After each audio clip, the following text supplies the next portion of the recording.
I'm Kathleen. And I'm Devin, and we help to take care of the animal ambassadors here at the Oregon Coast Aquarium. We have the two cutest skunks here at the Oregon Coast Aquarium, Jackson and Palmer. They're about a year and a half and probably about like 6 pounds. Depends on which skunk you're talking about. So there are skunks all over the world, but here in North America, the striped skunk, which is what Jackson and Palmer are, they are found all throughout Canada, the United States, and parts of Mexico. It's smelly.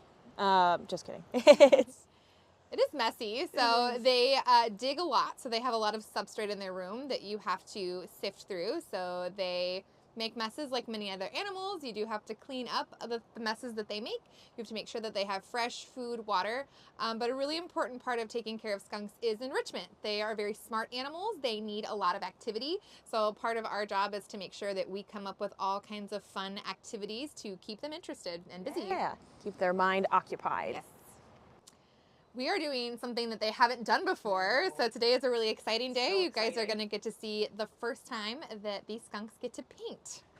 It's going to be really fun, or messy. Both messy and fun. Yeah. So the goal is for the skunks to walk through the paint and onto the canvases. This is something that they haven't seen before. They haven't encountered paint to my knowledge. The canvas is new, the foam padding is new. So first they just need to get comfortable with all of those things, which might take a while for them.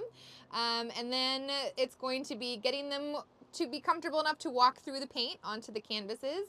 We can do that in a couple of ways. They have some behaviors already that they've been trained. So they do target. They can follow a visual or a sound target. But sometimes it's just as easy as putting food in front of them and seeing if they'll come to it, which is what oftentimes it ends up being with new activities like this. Jackson has these wonderful white armpits. Yeah, they're the cutest. He has majority white on his back, and then on his armpits and his knees, he has little white patches as well. That makes it very easy to distinguish him from Palmer, who has a lot more black on his body. See, and I look at their faces because Palmer has a perfect narrow stripe on his forehead, and Jackson's is kind of whiter and wobblier. So there's a couple different ways to tell. Palmer will target like there's no tomorrow. He's really confident when it's with people and with food.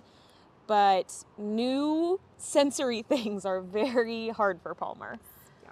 But Jackson just bulldozes his way through life. Yes, he absolutely does. I think so. Yeah. It took a little while to get there, Trying to convince them to do it, but like we mentioned earlier, you know, sometimes it takes a little while to get used to something, and once you figure out that it's fun and that there are treats involved, it gets a little bit easier. Yes. Happy National Skunk Day!